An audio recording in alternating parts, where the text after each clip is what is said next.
Hello and welcome back to Broadside Gaming with me, Zug, and we're doing another Darktide video because Vermintide Darktide is my thing. So after the last few games I've been playing, I have noticed a lot of people seem to forget the basics of combat, especially if they're jumping straight into Malice at level 1, which, by the way, probably shouldn't do. Work your way up. I know you want to jump in and get the best experience and get all those lovely cosmetic unlocks, but take an hour or two in the lower levels and get yourself, accustomed.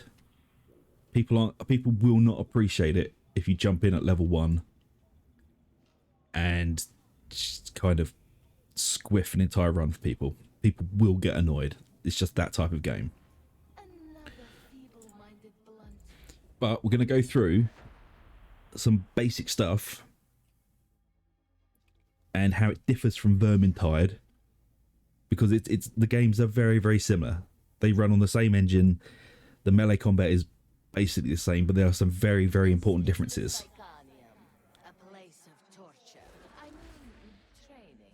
So we'll go through the basic training together and I'll explain bits as we go along. Everyone's done this, but a lot of people seem to be forgetting what they've learned when they jump into the actual game. Because what I see is people jumping in and going, I'm just going to sprint at everything. Give me all that sprint. I know sprinting's fun. It's great. But you don't have to sprint at everything. You really don't. So perform light chain attacks. There you go, just left click, spam those light attacks. Great for anything that's not heavily armoured. Hold down left. Stove their heads in. All simple. Doesn't need much explaining. Weapons have a powerful special attack. Others have a special ability that changes their next attack. One of my favourite weapons. The chainsword. So for this it's mouse button 4 to rev it up, and this will chew through armor. So if you do get a chainsword, special attack on heavy armor, and it'll eat through it like it's nothing.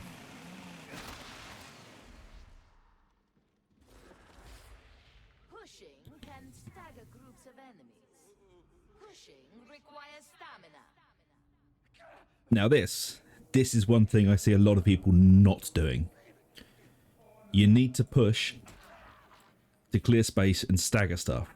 When you're surrounded by a horde, don't just keep swinging at stuff. You need to push and dodge. You need to clear space for yourself. Grenades can be equipped and thrown. Each class has access to different grenades. Grenades, pretty self-explanatory. Throw them, they go boom.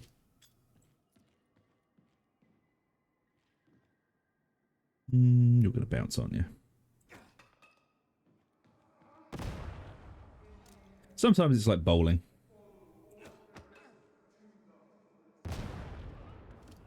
The grenade achievement for the sharpshooter was very irritating.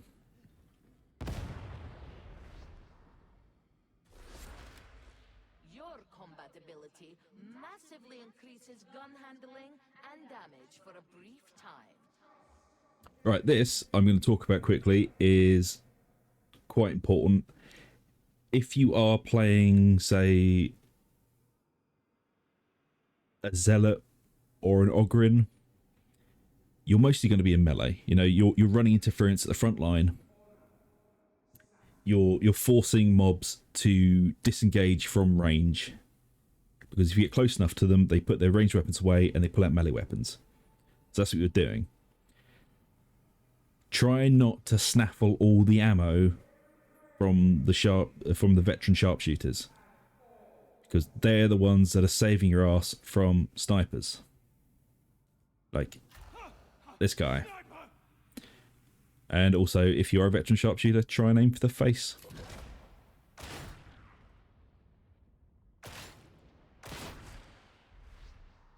Makes things easier. Dodging allows you to evade evade range fire and melee Again, attacks. Melee attacks cannot be dodged if you have a ranged weapon active. like she just said, you can't dodge if you've got your range weapon out. And as I said with the pushing, dodging is very important.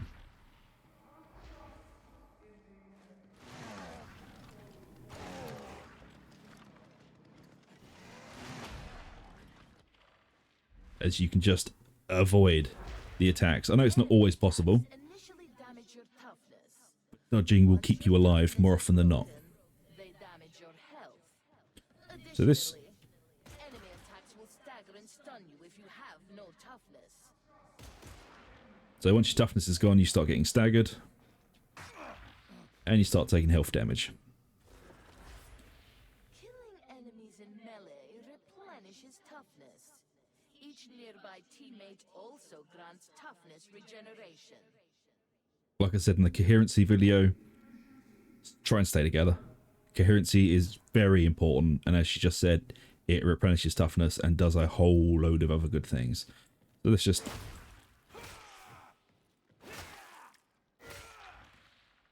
There you go. Aim for the face.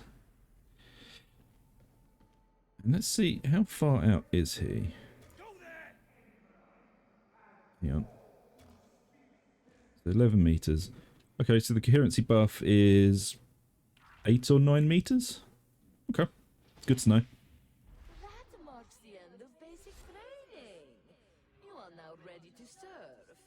Should you wish to further hone your knowledge, you Right, can we'll move on to the next one. armor-piercing weaponry and attacks to damage armored enemies.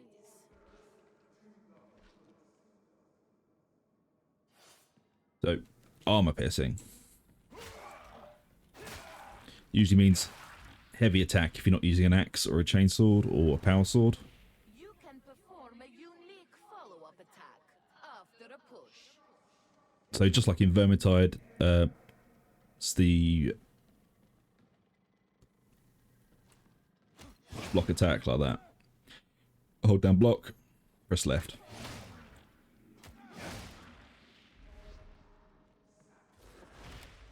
Medipacks and ammo crates can be picked up and deployed to aid your team.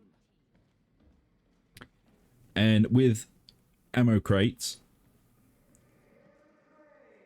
you don't need to hoard them until the end of the map.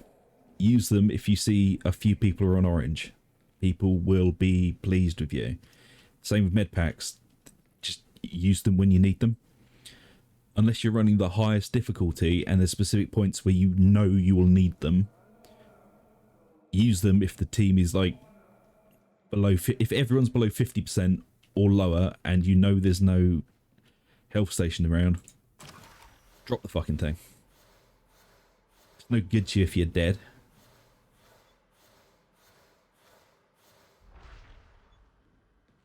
Same with med pack. The ammo pack even. If everyone's running low on ammo, find a spot where you're all taking cover, drop it, refill. Downed teammates can be helped up. Incapacitated teammates are captured by the enemy, but can be rescued. Another note of that. Caused by certain attacks, items, or being downed. Corruption reduces maximum health. If you are downed when the last segment of your health bar is corrupted, you are incapacitated and captured. If you're trying to pick someone up and you have no stamina, you will be continuously staggered and unable to. So if you need to back off and make some room, wait for your toughness to go back up a bit and then get them up, do it. Don't just sprint over with no toughness and try and grab them, because all you do is get yourself killed as well. Okay? So if you've got no toughness, you'll be staggered and you're not helping anyone. You're just getting yourself killed while you're standing over your friend's corpse. Now let's accept the Emperor's mercy. Oh no!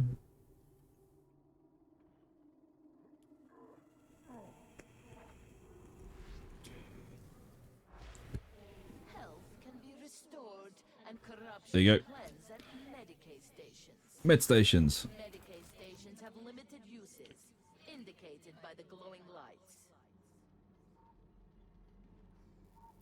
Poor old servitors. I didn't realise they beg for their life as you use them. This one doesn't. Yeah, med stations is the only way to get rid of corruption. Dangerous enemies can be tagged to alert your team. Middle mouse button to tag it. Can be placed to help Hold down coordinate your team's to drop that. activity. Also, hold it down to say thank you. Always nice, thanking people. Sprinting helps avoid range fire. Crouching while sprinting performs a slide. Sliding helps evade attacks, similar to dodging. Well, fuck that up.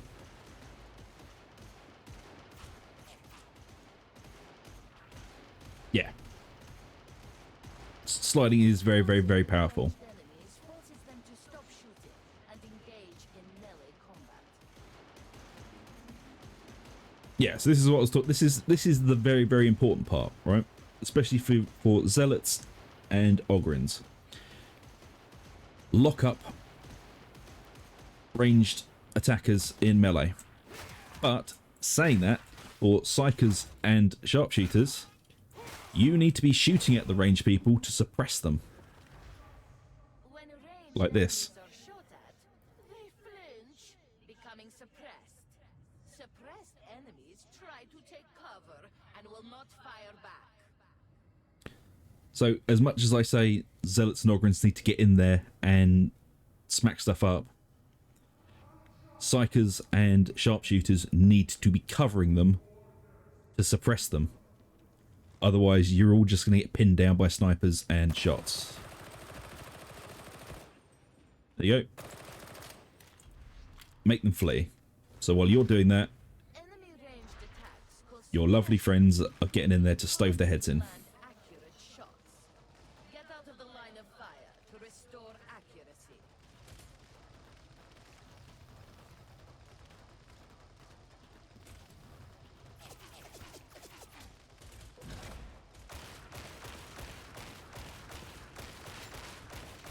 As you can see, it's not fun being suppressed. Because you can't hit shit.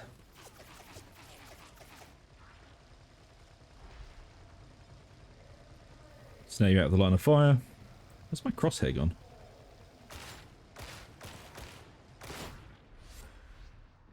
This marks the end of your advanced training.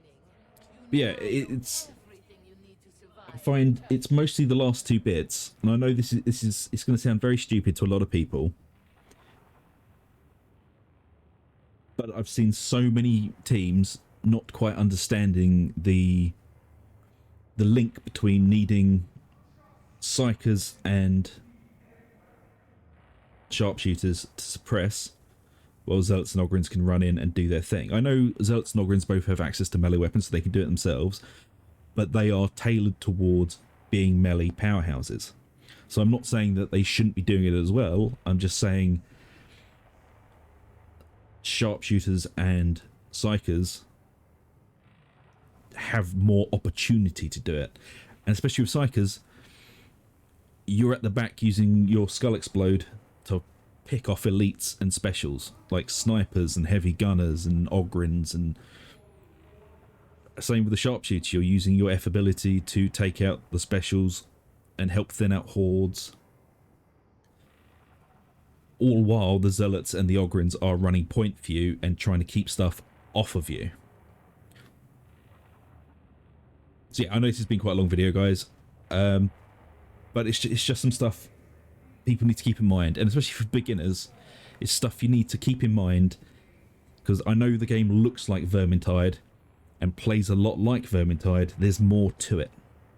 There's far, far more to it that you need to keep in mind when playing. You know, the little nuances. It's not just, I'm a Grail Knight, I've got a big dick sword and I'm going to start swinging it. If you do that, you will get fucked. And on that cheery note, thanks very much for watching, everyone. I hope you've enjoyed, and if you have, please like, subscribe, hit the little bell for notifications. I will be making many, many, many, many more Darktide videos. This is just sort of a little beginner's sort of tip on what to do. So until next time, thanks very much for watching. I shall see you all later.